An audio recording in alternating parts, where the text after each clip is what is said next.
Welcome to our first GSAC virtual meeting of the semester. I'm Emily, co-chair. This is Teresa, also co-chair. And now we'll get started.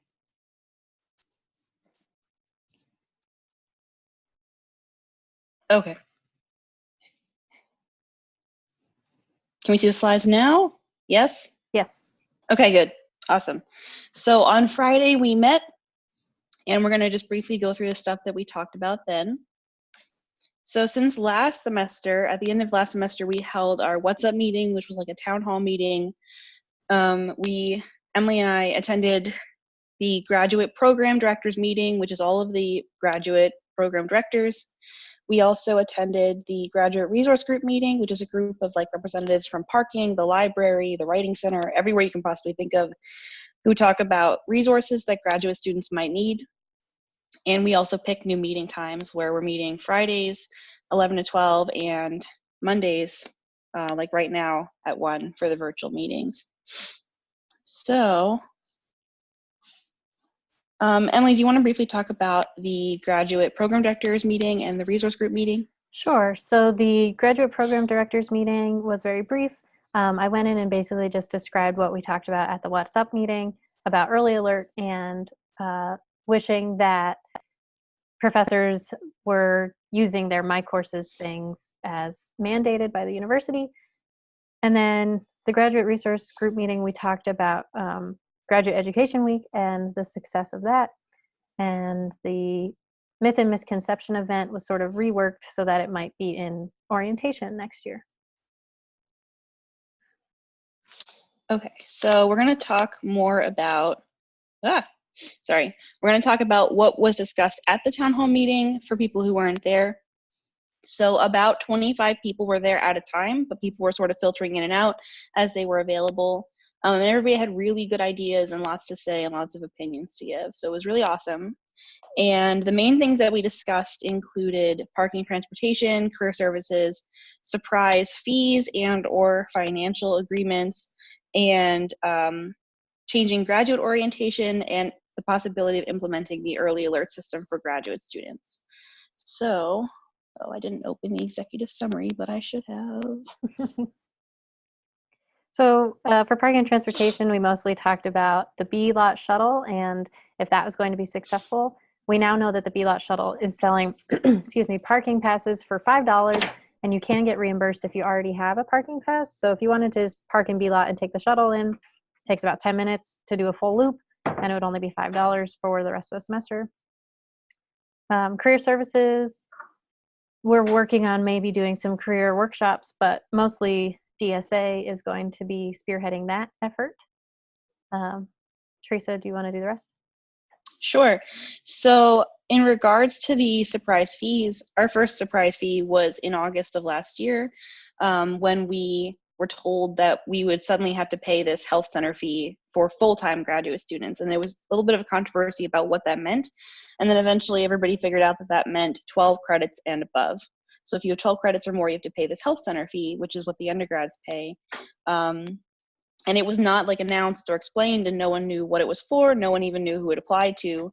So one thing that we would like to work on is a policy for RIT that would say they have to give like 6 months notice or whatever to students when they're going to implement a new fee, and explain it and make sure everybody knows who it applies to and why. So that's one thing we're going to be working on this semester. And for graduate orientation, everybody there basically agreed that they don't like how graduate orientation is structured now, and it's kind of this very exhausting multi-hour presentation you just sit through, and then you come out of it and you don't even really remember what you were told. So they're talking about changing it to a conference style, which everybody was really interested in, where you would go to little mini sessions and there'd be like maybe one big session for everyone, and be broken up into smaller chunks, and maybe even the option to choose what sessions you go to for what's most applicable to you. So everybody's really interested in doing that.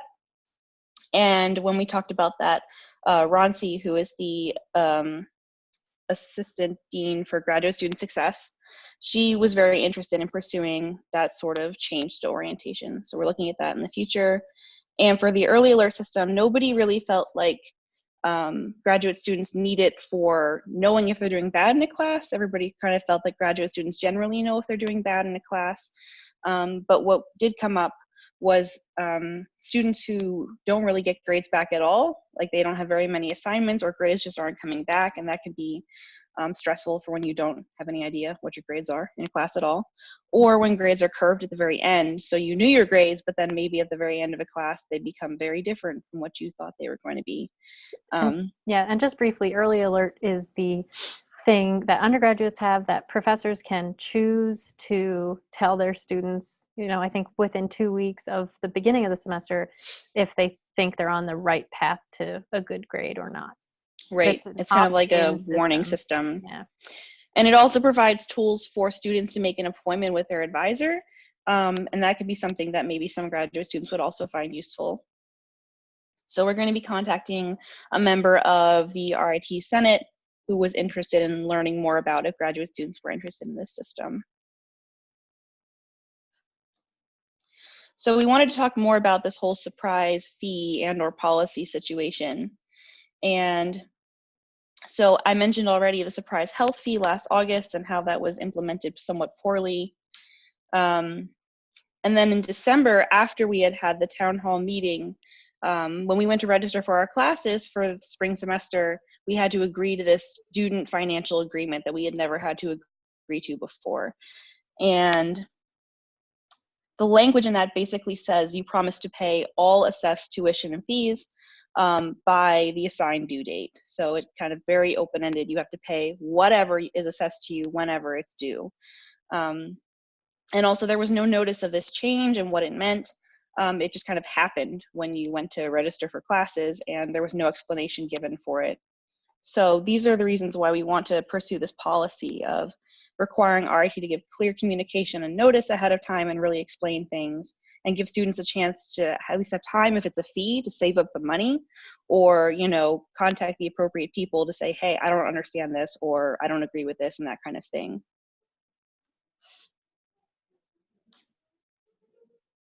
So yes, we would like to see a policy made, and Ronci recommended that we start drafting such a policy, and then we can bring it to Twyla, who's the Dean of Graduate Studies, and we would go from there as far as how to actually implement a policy at RIT.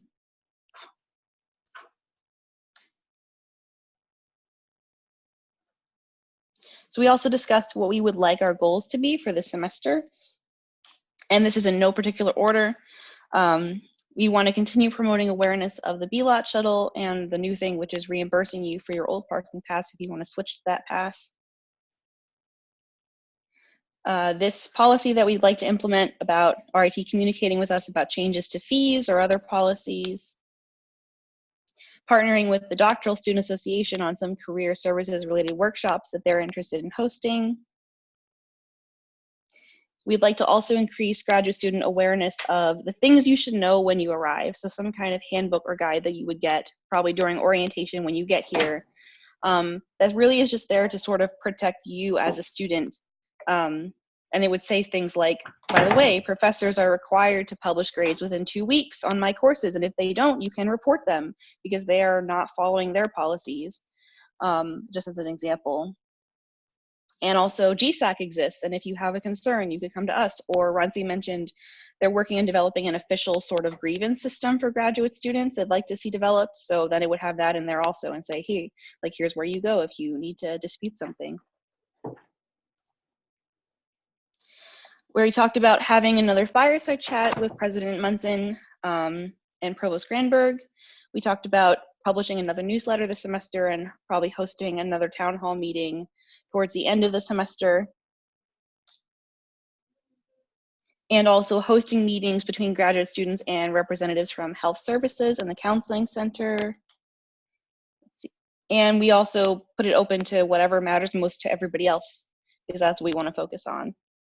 Yeah, so if you have things, you can put them in the chat or speak up or let us know later, or go on to the anonymous survey that we have, which we don't have a link for in this presentation, but it's in a couple emails, so you can find it. And then let's see, lastly, we talked about the 3-minute presentation competition. So it used to be called 3-minute thesis. Now it's becoming 3-minute presentation because you can present anything, not just a thesis. And we're helping to organize that event. So the final competition will be on April 23rd in the evening. I think it's 6:30. Mm-hmm. And what GSAC is going to be doing is helping to organize a pre-competition. So firstly, there will be competitions in each college for colleges that host a college competition. We'll also be hosting a sort of generic open to people who don't have a college competition, sort of pre-audition. And then probably sometime early April will be this actual semifinal competition where everybody who won their college competition or the one for people who don't have a college competition will go, they'll all compete against each other with the same judges. And then those people who win will go on to the actual finals, which will be held in the Science Center downtown. So GSAC is going to be working on picking judges for all of these different tiered competitions. And we decided that we're going to form a subcommittee so that GSAC as a whole can continue to achieve our own goals, but then whoever's interested in helping us just specifically to organize this event can help us do that sort of separately. Yeah, so if you want to be on that planning committee, probably our main thing will be finding a bunch of judges for this event. And judges can be undergraduates, it can be staff people. It doesn't have to just be like fancy professor types. Yeah, we actually specifically kind of want to stay away from fancy professor types just because in the past, it's sort of like if a professor understands your research and thinks it's really good, maybe they would think you should win, when the goal of the competition is who can communicate their research at a basic level the best, at a level that anybody can understand. So that's why we want the judges to be anyone, so that everybody can understand whatever research you're presenting. Oh, and we also discussed the idea that in the past props haven't been allowed, and that we will be allowing props this year. So people who want to do some kind of demonstration or present art or some other kind of piece, that they can do that as well. And that's why we're sort of breaking with the official 3-minute thesis competition, which has sort of stricter rules. Oh, and people who volunteer to help us plan this can also compete, so you can do both. And let's see. So we would like to have all the individual colleges having their competitions by March 15th, so there's plenty of time. And then we're planning to host semifinals sometime between March 30th and April 5th, and then the finals will be April 23rd. And that was everything that we discussed about that. And then, of course, our next meeting is, well, it's today at the virtual meeting, but then again on Friday, 11 to 12 in a room that will be announced hopefully soon. We just haven't booked a regular room yet. And I think that's everything that we discussed. Yeah, so thanks.